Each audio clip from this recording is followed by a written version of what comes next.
With the horrifying attack in New York City, I thought it was important that we remember our perspective and the way our perspective on such attacks is framed by media coverage. And I thought immediately of our next guest. Rafia Zakaria has written a piece some time ago, I think about a year ago, that I saw in the Columbia Journalism Review. She is a writer and an attorney, and she brought both perspectives to this piece. It was headlined, "How Media Coverage of Terrorism Endorses a Legal Double Standard." So I wanted to hear more about that in the context of recent events. So Rafia, thank you so much for coming on the program. So much for having me. So you, in this piece, which I really think was excellent, and I've referred to a lot, you made a distinction between the coverage of, for example, Dylan Roof, the shooter in Charleston who killed 9 African-American churchgoers, with some of the coverage and treatment of people that are and acts that are considered terrorism under both statute and media coverage. And we've had a couple horrifying incidents just in the past few weeks. We've had Stephen Paddock in Las Vegas murdering 59 people and injuring many others. In Las Vegas, we've had the recent deadly incident in New York City. Just to start off, have you had any additional thoughts around the topic of your piece based on those events? Well, I mean, to be fair, I will say that the proximity of the two events has provoked, some kind of bare analysis of how these two issues are covered differently. But, as the piece points out, and you did in your intro, it's almost as if the American media does not really know how to have that debate. There is, and even in the paper I talked about how there are commentators, for instance, who will say, "Oh, well, why aren't we talking about Stephen Paddock anymore? Like, where did he go?" If you picked up the newspaper today, I doubt you'd be able to find any mention of him at all. But of course, there is a huge hue and cry surrounding, every sort of terrorist act or even potential terrorist act or conviction of someone under the material support statute when they are Muslim and when they're immigrants. So that disparity is talked about, but the legal basis of that disparity, which is a reality, and it's our post 9/11 statutory and judicial reality in the United States, I've actually never heard that discussed. And that, of course, is a huge problem for the simple reason that, possessing, just being Muslim or being of immigrant descent or is considered an adequate basis of a political act, right? Because after Stephen Paddock, for instance, that incident happened, there was this question, okay, why isn't this being labeled a terrorist act? Okay, so then why not? Okay, well, because we don't know the political motivation of this man. Now, the issue with this is that white men, by and large, are considered blank slates in terms of, or having a non-identity, in that just being white is not a political identity. So when they commit acts of mass murder, they're not terrorism because there is no kind of overt, identity that they can be pinned to. On the other side, if it's a Muslim man, and he might just be mentally ill, and he commits an act, a murder, or an incident like the tragic one that took place yesterday, that's immediately a terrorist act, because just the fact that you're Muslim is considered a political identity. Now, increasingly, this is also being applied to people who are Black. It's definitely something that's not as prevalent anymore.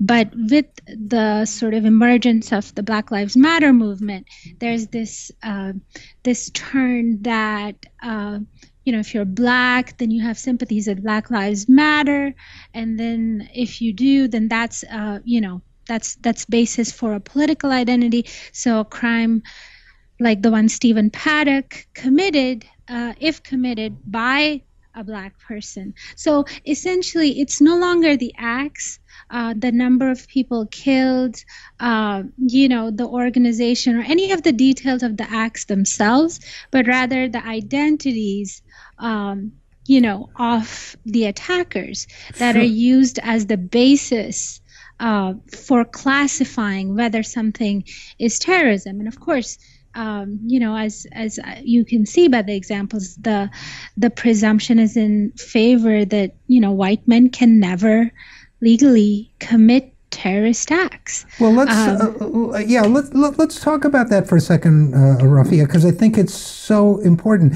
And there are two dimensions, both of which you've mentioned to this. There's the kind of cultural as reflected in the media, and then there's the legal aspect of this. The notion that terrorism can't be something that's committed by white men. For example, there used to be a fairly commonly accepted definition of terrorism as violence committed in order to further political ends. So if I or anyone goes out and sets a bomb or whatever with the idea of provoking unrest so that a dictatorship can take, whatever it may be, or to protest the war in Vietnam or whatever, that it is terrorism because it is violence done to promote political ends. Now, it could be argued, for example, that Stephen Paddock, he's never issued a manifesto or a statement, unlike the Unabomber, who would certainly fit the label of terrorist, also a white man. Unlike Dylan Roof, who had feelings about Black people and about race war and so on, could easily be labeled a terrorist, it should be, I think, and you talk about that in your piece. But do we really now also have a legal environment where one's identity affects whether one is called a terrorist or not? Yes. I mean, so Dylan Roof, for instance, even despite having those views, was not prosecuted as a terrorist.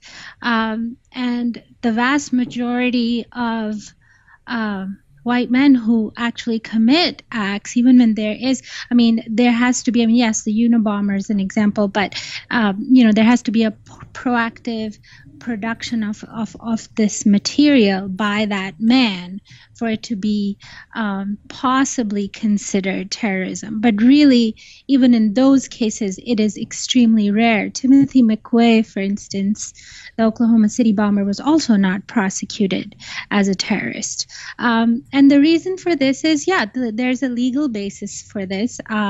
One of them is the fact that the Material Support for Terrorism statute, under which the vast majority of terror cases are prosecuted, particularly those that actually haven't actually happened, or they're in the planning stages. Required the definition of terrorism that attaches to that statute is not, like you said, someone who just commits an act of mass violence with political ends. It's that they have to have connections with, quote, a foreign terrorist organization or group. And the consequence of that is that no domestic white nationalist, for instance, can ever be prosecuted under the Material Support for Terrorism statute. And so there are different sort of a hodgepodge of state statutes that are used.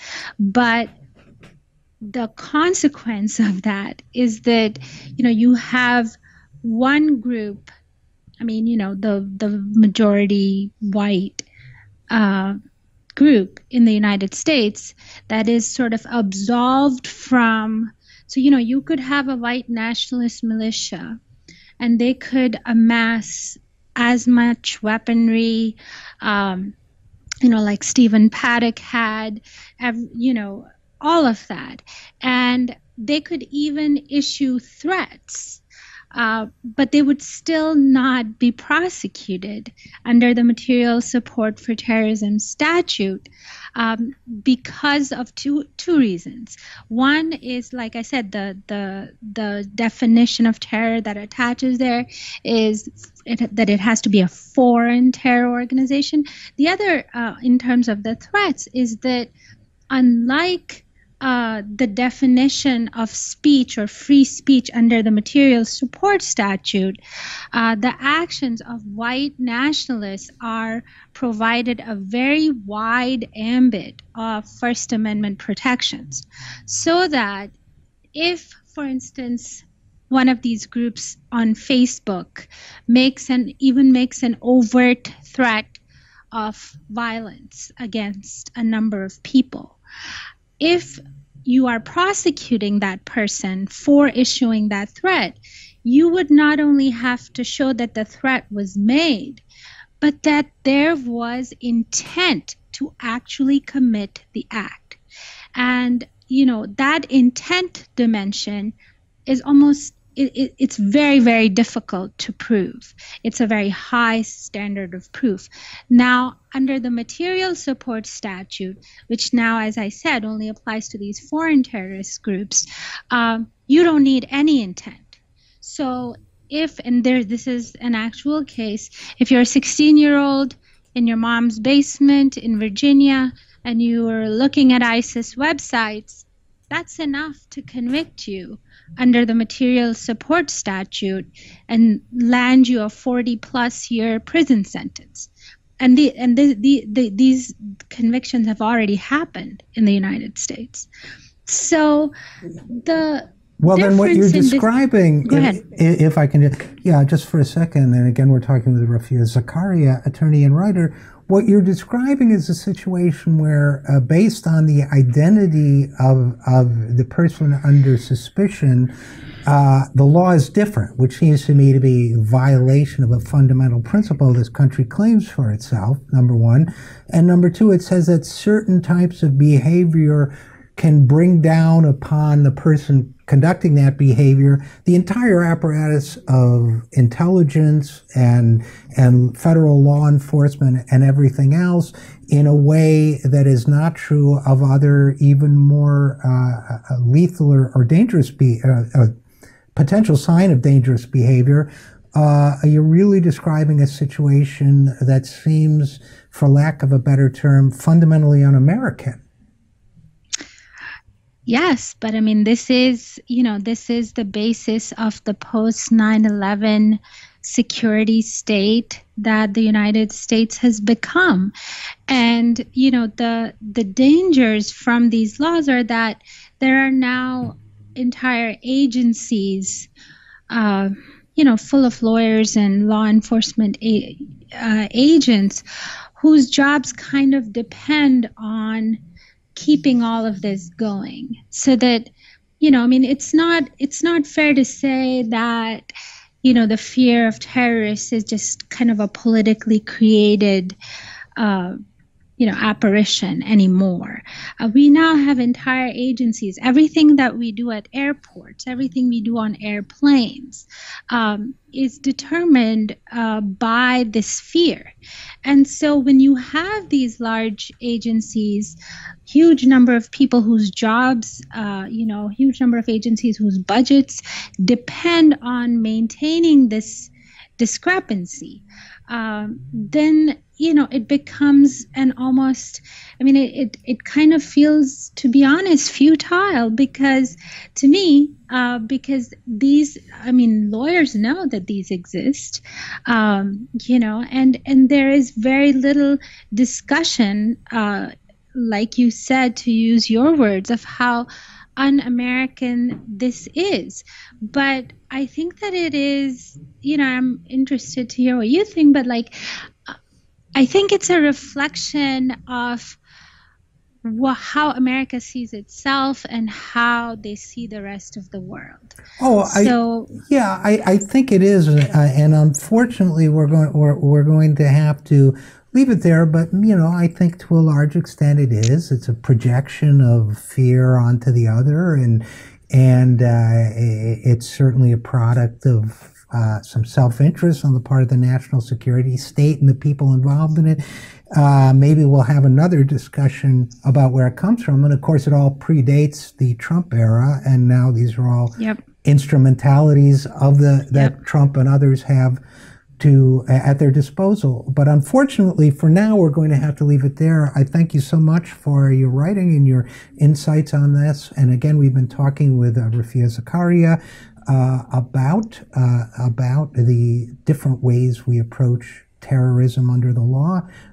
So once again, Rafia, thanks for coming on the program. It's a pleasure, RJ. Thank you so much.